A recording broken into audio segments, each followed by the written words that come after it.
Ladies and gentlemen, welcome back as always to Beat the Book. I am your boy Big Al Better. Welcome back to the channel. If you guys are new to the channel, we do NBA betting here. We do all sorts of betting, but right now it's NBA playoff time, as you guys know. That's why you clicked on the video. So we've got NBA playoffs. We're jumping into Pacers-Knicks Game 2. First game was an absolute banger. If you guys are new to the channel, please like and subscribe, as we always do. For the first about 3 or 4 minutes, we recap how the bets from the night before went. So we're going to be going over the T-Wolves Thunder Game 2 and how those bets panned out for us. So if you guys are new and you don't really care about how the bets went, just go ahead and skip to about 4 or 5 minutes, and that's where we'll be picking up the new bets. But anyway, without wasting too much time, let me go ahead and hop into the how the night went for us. So we had we were on the T-Wolves plus 7.5, and we were on the over 214.5. This line did move all the way up to 218. Like right before tip-off, it had moved all the way back up to 218, which is what the line was for the first game in this series. Unfortunately for us, the T-Wolves, the final score in this game was 118-103. T-Wolves lose by 15. Pretty interesting game. I thought that they would really come out and try to make this one close and kind of yuck it up, but the Thunder are just an incredible team, especially at home. They only lost 14 games all season, so there's a reason they're the 1 seed. So 7.5 does not cash for us, which sucks, but we do get the over 214.5. I always keep the number that I wrote down just across the board, even if it moves in our favor or it moves away from us. We always keep that number. But even if you guys did bet this late and you got the 218 number, you still would have covered if you by taking the over. Like I said, 221 is the final total in this game. And then as far as our 4-pick parlay, so the big bets of the night are always the over under the spread. That's what we put most of our coin on. And then we make, we do a little splash on our 4-pick parlays just because they're fun. It's fun to have some skin on some player props. And there's some value to be found in those markets. So anyway, I called this the Timberwolves bounce back game parlay. So we had Jaden McDaniels over 11.5 points. That cashes. He ended the game with 22. He had a big game. We had Anthony Edwards over 23.5 points. He cashes. He had a big game. He went for 32 points. And then we had Julius Randle over 18.5. He'd gone 7 or 8 straight games with 20-plus points. Basically, the whole Warriors series, I believe he had 20 points, and then he only had 1 game in that Lakers series where he didn't get over this number. And so his line was set at 18.5. By tip-off, this had moved to 22.5 or 21.5. He ends the game with 6 points. He was 2 of 11 from the field, 0 of 3 from 3, so he went from having a gangbuster game at 28 points in Game 1 to just getting shut down in Game 2. And then we had Rudy Gobert over 6.5 points. I thought for sure he'd get a couple dunks, pretty easy, and make it happen. He ends 2 of 5 from the field, 5 points total. So not a great night for so we hit on half the legs of the parlay, but that's if you guys know how parlays work, that is not a win. So unfortunately the parlay falls through and we split on the game. So not a super profitable evening of betting, but the one win in there does help us kind of get almost back to 500. So that's pretty good. So far through these playoffs too, I was just looking at it because I got it all written down.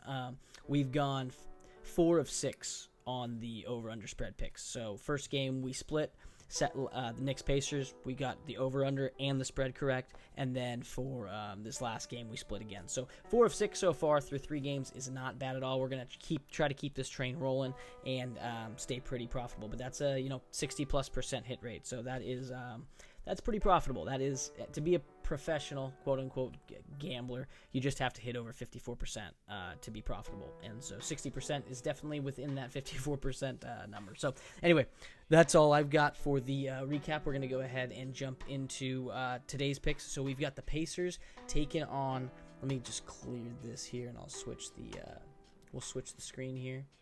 We've got the Pacers taking on the Knicks. We got the look-ahead line for Thunder Timberwolves on there too, 3.5 with the T-Wolves at home. That is an interesting line. We'll definitely be diving into that next video. But Pacers-Knicks, spread moved to 6. Over-under ticked up a little bit. The first game, it was 224.5 when it was 224 when we made the video, and then at tip-off for Game 1, it had moved to 221. That was the number I was able to get at the book.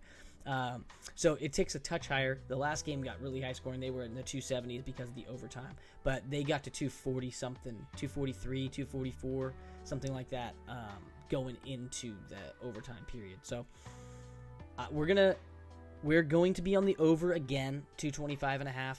I don't think the Pacers are going to slow down at all. They're called the Pacers. They're going to keep pushing the pace, and the Knicks are just going to do a better job of scoring and keeping up, They had a lead going into it, then the Pacers just really came in and slaughtered. But I don't know if you guys did watch the first game. They were at 80 points with like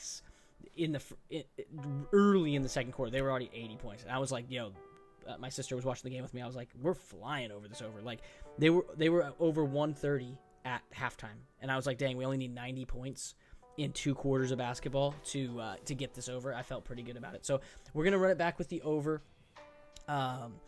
And you know, if they stay way under, once we see a defense once we see these guys stop making shots and kind of the score going lower, then we'll adjust as we have done this whole playoff run, you know. But the facts on the ground right now are that these teams are going to run and they're going to score a lot of points, and the defense is there, but it's not super good. And so because of that, we're going to take the over again.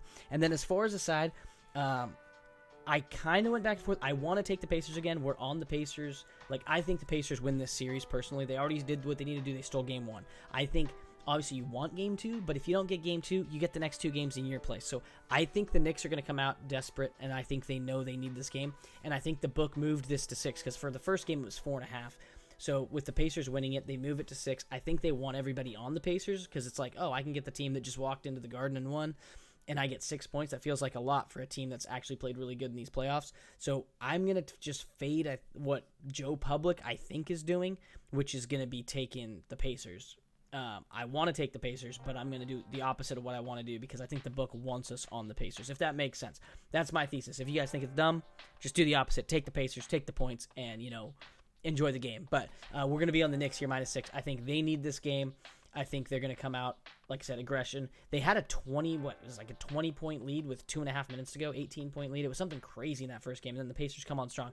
I don't think that happens 2 games in a row. And we saw the Knicks were able to go on runs and pick up a big lead. So, yeah, I like the Knicks here, -6, and then I like the over again. I think we're going to get a lot of points once again in this game. I just think in the end, Brunson probably won't be in foul trouble this game. So, well, that's the hope at least, right? And then if he's not in foul trouble down the stretch, he'll do what he does, go in the lane, hit the 2, draw a foul, hit a 3 here and there, and yeah, I think they'll be able to do some do what they need to do to win this game.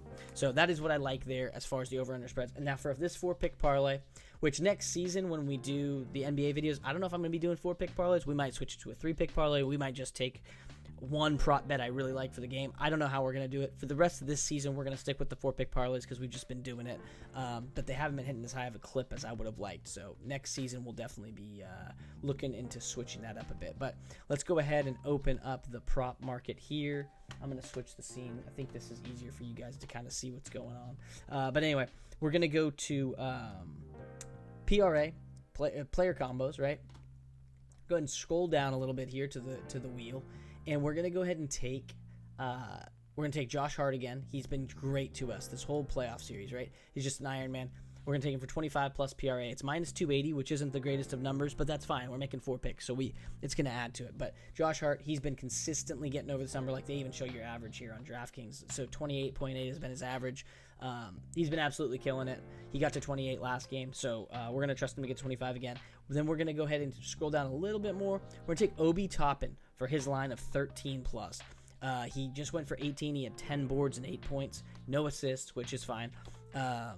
But Obi Toppin, he gets in the lane, he gets dunks.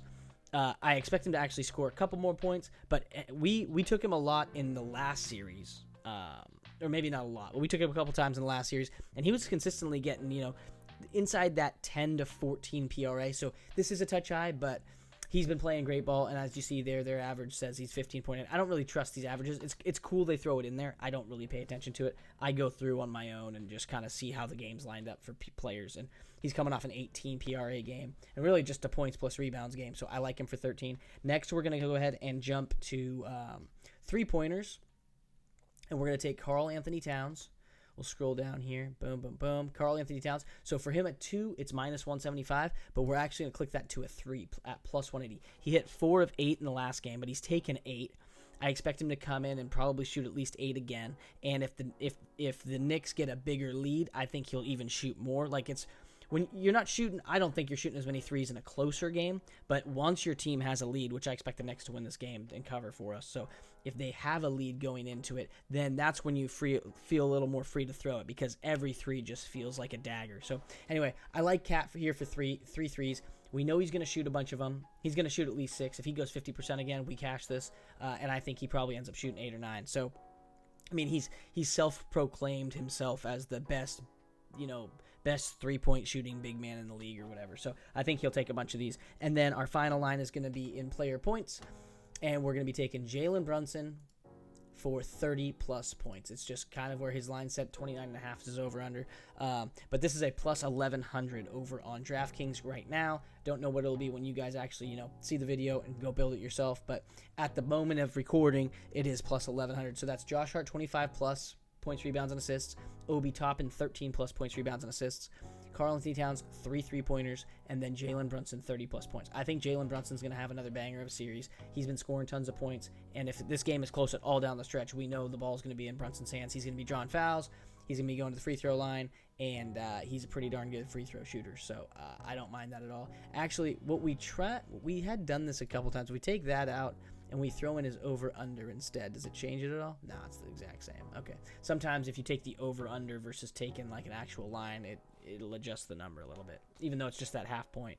But sometimes it gives you a better number. So anyway, that is pretty much all I got for you guys in this video. It's a little shorter than normal. We tend to be around 13, 14. This is only 11, but such is life. That is your 4-pick parlay. Josh Hart, 25-plus PRA. Obi Toppin, 13-plus PRA. Karl-Anthony Towns, 3-plus 3-pointers. And Jalen Brunson, over 29.5 points, plus 1,100 over on DraftKings.